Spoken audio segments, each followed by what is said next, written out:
Effectivement, je suis photographe professionnelle depuis 2010, mais j'ai aussi d'autres activités à côté. Donc je suis modèle, mais en plus size, c'est-à-dire des agences qui sont spécialisées dans les grandes tailles, donc c'est un peu différent. Et j'ai un projet de musique et j'ai toujours écrit dans toute ma vie.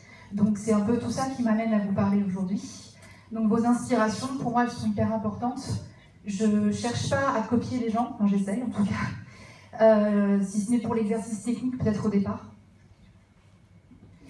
Je cherche à dire ce qui est important pour moi. Donc je ne cherche pas à prendre le noir et blanc de quelqu'un d'autre, j'essaie de faire un melting pot avec tout ça. L'important c'est d'avoir un parti pris, donc pouvoir cultiver de votre différence. Donc ça c'est des images plutôt mode que je fais pour des magazines, pour des projets personnels que j'ai envie de développer. Donc voilà, j'ai un univers avec des paillettes, visiblement. C'est des choses qui sont plutôt glamour, rock, avec pas mal de mouvements. Je dirige beaucoup artistiquement, donc c'est moi qui vais choisir la mannequin, le maquillage, qui va en discuter avec l'équipe technique. Donc voilà. Évidemment, je ne m'inspire pas que d'images, donc j'essaye toujours d'avoir un rapport avec tout ce que je vois autour de moi, donc surtout la musique, mais aussi le cinéma, la danse, les voyages. Il y a beaucoup de choses dans le monde à voir qui vont pouvoir vous inspirer.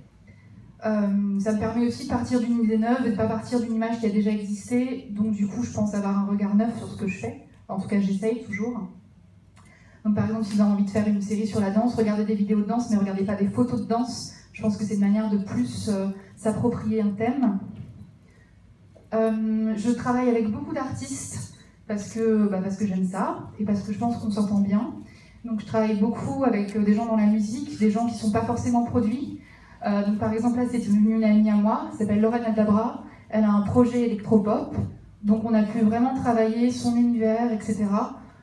L'univers qu'elle a, ses références, ça peut être Madonna, ça peut être Lady Gaga, j'en sais rien. Donc on va beaucoup choisir ensemble l'idée, le lieu, etc. Donc ça fait partie vraiment de la direction artistique que je vais proposer.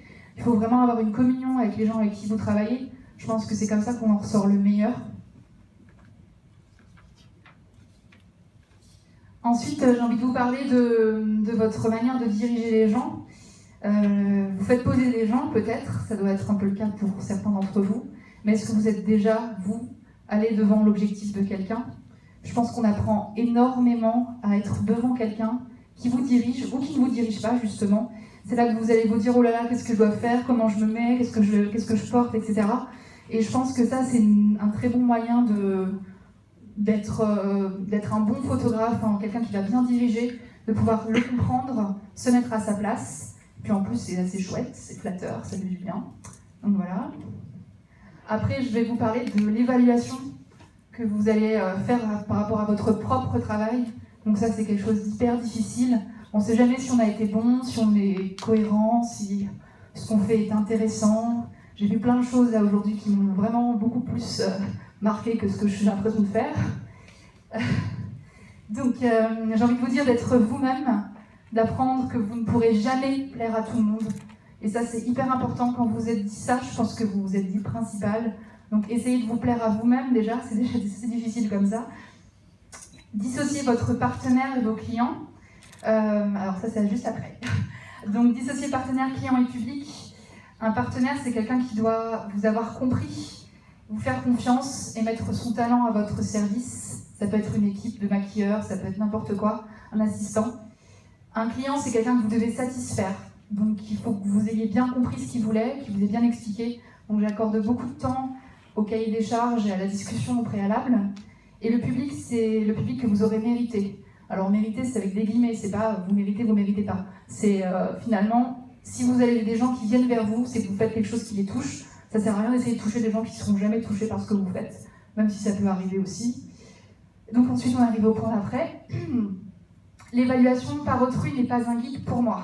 Ça peut paraître très prétentieux de prime abord, mais en fait, je pense que le plus important, c'est pas la vie des autres, c'est votre satisfaction personnelle vis-à-vis de ce que vous avez créé. Alors moi, je parle en tant qu'auteur, c'est vrai que je suis pas dans des situations de mariage ou quoi que ce soit, donc c'est des choses qui sont pensées à l'avance, avec lesquelles on va avoir pas mal de travail en pré-prod et en post-prod aussi. Donc du coup, l'important pour moi, c'est d'être satisfaite de ce que j'ai fait. Ça n'arrive pas toujours, évidemment. La phrase d'après, c'est donc sachez vous remettre en question, qui peut paraître un peu à l'opposé de ce que je viens de vous dire, mais non. Donc oui, cherchez à vous satisfaire, mais ne faites pas preuve d'autocomplaisance ni de trop de critiques envers vous-même.